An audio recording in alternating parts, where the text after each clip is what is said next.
Pues vamos a escuchar cómo era la agricultura en la época de la Córdoba andalusí, tal como dice la convocatoria de la serie de conferencias.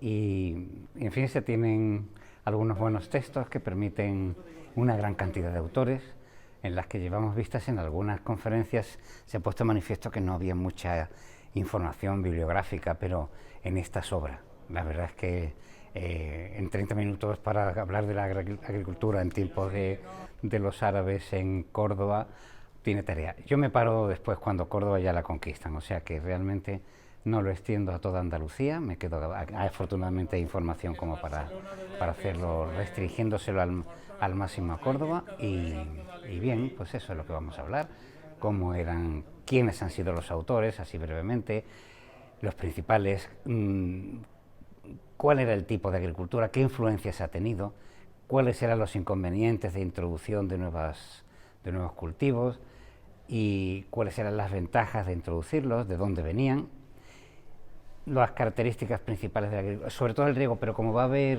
otra conferencia que va a hacer Pepe Roldán la semana que viene sobre el riego, ahí voy a pasar rapidísimamente, de modo que la agricultura, con la moderna sí, con la de los años 50 casi no, así sí, en el último siglo esto ha pegado un cambio muy considerable. Hombre, y desde el punto de vista de otras técnicas, pues también abonos no había en aquella época más que el estiércol, aquellos eran mucho más dados a la observación, era el trabajo in situ, el trabajo personal.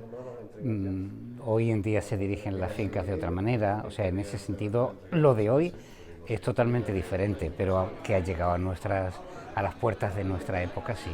Pues vamos a escuchar una charla sobre las contribuciones que hubo en la Córdoba andalusí a la astronomía, que fueron muchas. Los árabes fueron herederos de la cultura griega, concretamente de la alejandrina. Continúan los trabajos de Ptolomeo y otros muchos. Y no obstante, no se limitan solo a ir copiando, sino que van haciendo innovaciones, que es lo que vamos a ir viendo aquí. Innovaciones tanto en observaciones astronómicas, como en la elaboración de tablas astronómicas, o como en la elaboración de nuevos instrumentos, ¿no? Por ejemplo, los astrolabios son un desarrollo andalusí y bueno, y también bagdadí y demás, pero un desarrollo de la época islámica que tiene antecedentes, pero que ellos lo llevan a un estado de perfección bastante grande. Incluso hay instrumentos muy nuevos, hablaremos de azarquiel y una azafea, que es un instrumento totalmente novedoso. Otros fueron los ecuatorios, que permitían hacer cálculos de posiciones de planetas, que luego fueron muy populares durante el Renacimiento. Y todo eso se ha gestado aquí. En concreto, ecuatorios y azafeas son netamente andalusíes. Sí, era una revolución tecnológica y además nos asombraría saber el grado de sofisticación al que llegaba la tecnología de la época con cosas que hoy día no sabríamos repetir. Comentaré esa alberca que diseñó Azarquiel, que se llenaba y se vaciaba de acuerdo a las fases de la luna. Estaba 2 semanas llenándose, 2 semanas vaciándose de forma automática. Eso no sabemos ni cómo funciona. El rey Alfonso VI intentó averiguarlo, la desmontó y no consiguió ni volverla a arreglar, ni que aquello funcionara, ni descubrir sus secretos, ¿no? O sea que hay cosas que todavía nos quedan. Y luego también hablaremos de la aeronáutica, el primer intento de vuelo de Benfirnás, que es de la primera época del Emirato Independiente, y hace un intento de volar, lo consigue.